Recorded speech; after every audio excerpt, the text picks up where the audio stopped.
نحمدہ و نصلی و نسلم علی رسولہ الکریم، اما بعد۔ قابل احترام سامعین و سامعات، حضرت امام مہدی علیہ رضوان کے حوالے سے کورس چل رہا تھا۔ کورس کے پہلے سبق میں حضرت امام مہدی علیہ رضوان کی ذاتی کچھ علامات آپ کے سامنے آئیں کہ حدیث میں آنے والے مہدی کا نام کیا بیان کیا گیا ہے، ان کے والد کا نام، ان کا نسب، پھر ان کی شخصیت کے احوال جو نبی علیہ السلام نے بیان کیے وہ آپ کے سامنے رکھے گئے، اور پھر ان علامات کا مہدویت کے جھوٹے دعوے دار مرزا غلام قادیانی سے تقابلی جائزہ پیش کر کے یہ بات ثابت کی گئی تھی کہ مرزا غلام قادیانی اپنے دیگر دعووں کی طرح دعوی مہدویت میں بھی جھوٹا کذاب ہے۔ اب آج کے سبق میں حضرت امام مہدی علیہ رضوان کے ظہور سے پہلے کے کچھ احوال، کچھ علامات آپ کے سامنے پیش کرتا ہوں۔ نبی کریم صلی اللہ علیہ وسلم نے حضرت مہدی علیہ رضوان کے ظہور سے پہلے کی جو علامات، احوال، حالات بیان کیے ہیں، ان میں سے ایک حال یہ ہے اور ایک علامت یہ ہے کہ ظہور مہدی علیہ رضوان سے پہلے دریائے فرات خشک ہو جائے گا اور اس میں سے سونے کا ایک پہاڑ نکلے گا۔ پھر اس پہاڑ کو حاصل کرنے کے لیے 3 لشکر آئیں گے اور ان تینوں لشکروں کا باہمی قتال ہوگا، اور یہ لڑائی اس قدر سخت ہوگی کہ اس لڑائی کے اندر ہر 100 میں سے 99 آدمی قتل ہو جائیں گے، یعنی ہر 1000 میں سے 990 لوگ قتل ہوں گے، صرف 10 لوگ بچ جائیں گے۔ نبی کریم صلی اللہ علیہ وسلم یہ دریائے فرات کے حوالے سے اور اس علامت کے حوالے سے فرماتے ہیں کہ ان قریب دریائے فرات خشک ہوگا اور اس میں سے سونے کا ایک خزانہ نکلے گا۔ پھر فرمائے کہ تم میں سے جو اس وقت اس موقع پر حاضر ہو تو وہ اس میں سے کچھ نہ لے۔ اسی علامت کے بارے میں حضرت عبداللہ بن حارث رحمۃ اللہ علیہ فرماتے ہیں کہ ہم حضرت ابی بن کعب رضی اللہ عنہ کے پاس تھے۔ حضرت ابی بن کعب فرمانے لگے کہ طلب دنیا میں لوگوں کی گردنیں ہمیشہ مختلف رہی ہیں، بعض لوگ طلب دنیا میں بہت آگے بڑھے، بہت حریص ہوئے، بعض پیچھے رہ گئے۔ میں نے عرض کیا جی حضرت ایسا ہی ہے۔ پھر فرمایا کہ میں نے، یعنی حضرت ابی بن کعب فرماتے ہیں کہ میں نے حضور اکرم صلی اللہ علیہ وسلم کو یہ فرماتے سنا ہے کہ ان قریب دریائے فرات میں سے سونے کا ایک پہاڑ ظاہر ہوگا۔ جب لوگ یہ خبر سنیں گے تو اس کی طرف روانہ ہوں گے۔ وہاں موجود لوگ یہ سوچیں گے کہ اگر ہم نے لوگوں کو اس کے لے جانے کی چھوٹ دے دی تو یہ لوگ سارا ہی لے جائیں گے اور ہمارے حصے میں کچھ نہیں آئے گا۔ چنانچہ وہ باہمی اتنا قتال کریں گے کہ ہر 100 میں سے 99 افراد قتل ہو جائیں گے۔ حضرت امام مہدی علیہ رضوان کے ظہور سے پہلے یہ ایک بڑی علامت ظاہر ہونا حق ہے، سچ ہے، اور یہ روایت صحیح ہے۔ دریائے فرات یہ مشرقی ترکی سے نکلتا ہے اور یہ پھر عراق میں، شام میں، اردن میں اس ساری پٹی سے گزرتا ہے اور اس کی لمبائی تقریباً 2800 کلومیٹر ہے۔ یہ وہی دریا ہے جس کے بارے میں حضرت عمر ابن خطاب رضی اللہ تعالیٰ عنہ نے فرمایا تھا کہ اگر دریائے فرات کے کنارے پر کوئی کتا بھی بھوک سے مر جائے تو مجھے خدشہ ہے کہ اللہ اس کے بارے میں بھی مجھ سے پوچھ کریں گے۔ باقی دریائے فرات آیا پورا خشک ہوگا، اس کا بعض حصہ خشک ہوگا، اس کی تفصیل موجود نہیں ہے۔ ہاں بظاہر یہ لگتا ہے کہ دریائے فرات کو کوئی ایک حصہ خشک ہوگا اور وہاں سے پھر یہ سونے کا پہاڑ نکلے گا جس کو حاصل کرنے کے لیے لوگ وہاں پر جمع ہوں گے۔ بہرحال حضرت امام مہدی علیہ رضوان کے ظہور سے پہلے دریائے فرات کا خشک ہونا یہ لازم ہے، صحیح حدیث سے ثابت ہے۔ جب تک دریائے فرات خشک نہیں ہوتا اور وہاں سے سونے کا پہاڑ نہیں نکلتا، خزانہ نہیں نکلتا، اس وقت تک حضرت امام مہدی کا ظہور ہو جانا ممکن نہیں ہے، ان کا آ جانا ممکن نہیں ہے۔ اس کے علاوہ نبی کریم صلی اللہ علیہ وسلم نے حضرت امام مہدی علیہ رضوان کے ظہور اور ان کی آمد سے پہلے کے جو احوال، علامات بیان کی ہے، ان میں ایک علامت وہ حج کے موقع پر مینا کے میدان میں خون ریزی ہے۔ حج کے موقع پر مینا کے میدان میں ایک عظیم لڑائی ہے، جھگڑا ہے۔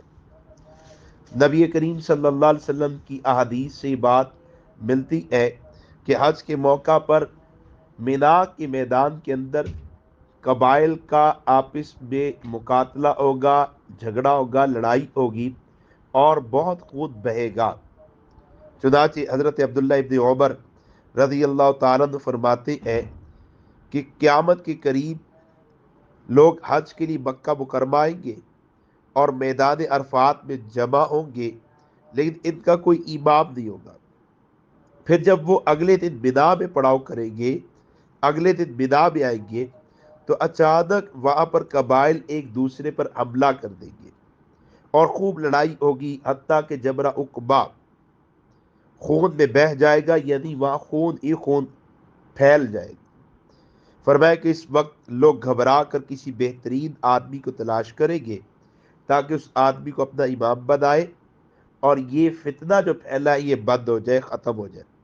چنانچہ وہ ان کو اس حال میں جالیں گے کہ وہ بیت اللہ کے ساتھ اپنے چہرے کو چمٹا کر رو رہے ہوں گے۔ حضرت عبداللہ فرماتے ہیں کہ گویا میں ان کے آنسوؤں کو ابھی سے دیکھ رہا ہوں۔ لوگ آ کر اس صاحب سے، اس شخص سے کہیں گے کہ آئیے ہم آپ کی بیعت کریں۔ وہ کہیں گے ہائے افسوس، کس قدر وعدوں کو توڑ کر اور کس قدر خون ریزی کر کے تم میرے پاس آئے ہو، اور پھر مجبور ہو کے لوگوں سے بیعت لیں گے۔ حضرت عبداللہ فرماتے ہیں کہ اگر تم ان کا زمانہ پاؤ تو ان سے بیعت کر لینا، کیونکہ وہ زمین و آسمان میں مہدی ہوں گے، اللہ کی طرف سے ان کی خاص رہنمائی ہوگی۔ تو جناب حضرت امام مہدی علیہ رضوان کے ظہور سے پہلے کی جو علامات ہیں، ان میں سے ایک بڑی علامت یہ ہے کہ ان کے ظہور سے پہلے حج کے موقع پر بنا کے میدان کے اندر آپس میں جنگ ہوگی، قبائل کا آپس میں جھگڑا ہوگا، لڑائی ہوگی اور وہاں پر قتل عام ہوگا۔ اتنا قتل ہوگا، اتنا خون بہے گا کہ جبرہ عقبہ خون سے بھر جائے گا، وہ خون ہی خون پھیل جائے گا۔ اس موقع پر حضرت امام مہدی کو لوگ تلاش کریں گے اور انہیں وہ بیت اللہ میں پا لیں گے، پھر ان سے بیعت کی درخواست کریں گے اور وہ ان کی درخواست کو قبول کر کے امت کی لگام کو اپنے ہاتھ میں لیں گے اور امت کو دوبارہ سے عروج کی طرف لے جانا شروع کریں گے۔ اسی طرح جناب رسول کریم صلی اللہ علیہ وسلم نے حضرت امام مہدی علیہ رضوان سے پہلے کی جو علامات بیان کی ہیں، ان میں ایک علامت سفیانی نامی فتنے کا ظہور ہے۔ سفیانی ایک شخص ہے اور یہ اس کا نبی علیہ السلام نے جو اس کے احوال بیان کیے، ان میں اس کے شخصی علامات یہ بیان کی ہے کہ یہ بھاری جسم والا ہوگا، اس کے چہرے پر چمک کے آثار ہوں گے اور آنکھ میں سفید داغ کا نشان ہوگا۔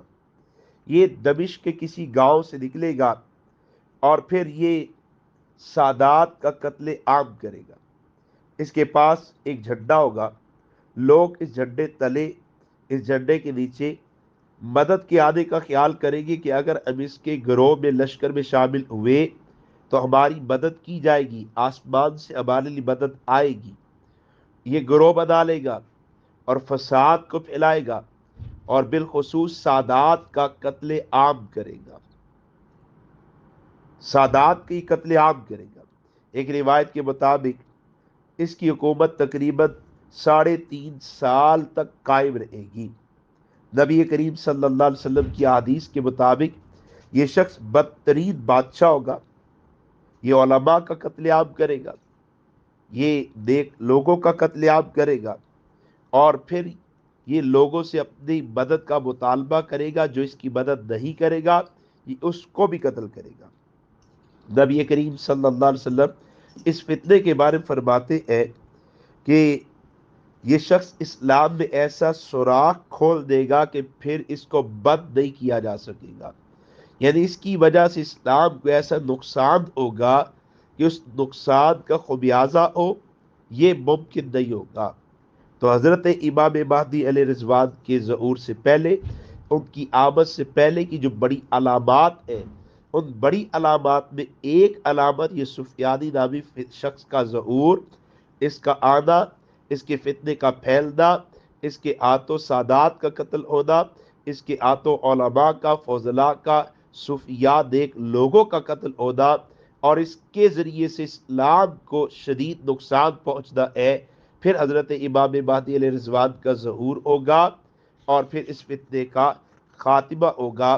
حضرت رسول کریم صلی اللہ علیہ وسلم نے امام مہدی علیہ رضوان کے ظہور سے پہلے کے احوال بھی اپنی امت کو بیان کیے ہیں۔ اب ان احوال کا اگر خلاصہ نکالے تو ایک بات یہ نکلتی ہے، دریائے فرات خشک ہوگا، پہاڑ اس سے سونے کا پہاڑ ایک خزانہ نکلے گا۔ دوسری بات کہ اس خزانے کو حاصل کرنے کے لیے وہاں پر قتل عام ہوگا۔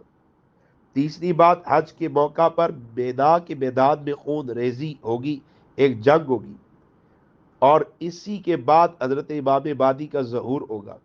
لوگ خود امام مہدی سے درخواست کریں گے آپ ہمیں اپنی بیعت میں شامل کر دیں۔ پھر یہ سفیانی نامی فتنے کا خروج ہوگا جو زمین پر نہایت فساد برپا کرے گا، اسلام کو نقصان پہنچائے گا، علماء کا قتل عام کرے گا۔ اب ہم قادیانیوں سے پوچھتے ہیں کہ کیا مرزا غلام قادیانی کے دعویٰ مہدویت سے پہلے دریائے فرات خشک ہوا؟ وہاں سے کوئی خزانہ نکلا؟ کیا وہاں پر کوئی 3 لشکر پہنچے، قتل عام ہوا؟ کیا حج کے موقع پر مینا کے میدان میں قتل عام ہوا؟